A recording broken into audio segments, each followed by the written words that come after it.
د عرق النساء علماء په دې حدیث کې داغه علاج لیکل دي. عرق النساء چې ورته ویل کېږي کوم چې د رګ دړوي په دې خپې باندې په دې ټول پړډۍ باندې دړوي درون راخل تر دې ګوتې پورې درد وي.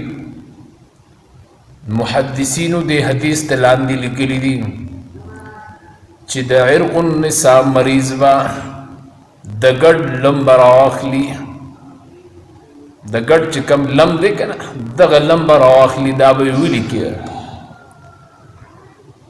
چې دا ویلي کې نو دا د دین تیل لوزي، دا غوړي تیل دا به ځان سره کیږي. 3 ورځې سحر پنار باندې د دینه چې 3 پیالې وي نو یو پیاله دسکی.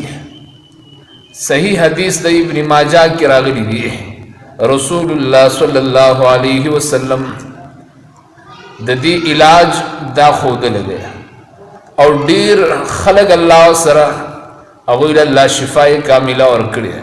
ډیر خلق داسې چې خپل به نشو لګولې په کډ باندې به پراته او کله چې دا علاج کړي نو الله تعالی ورته شفا ورکړي دا بیا پاسې دي خپل پټو کې ذمہ داری کوي.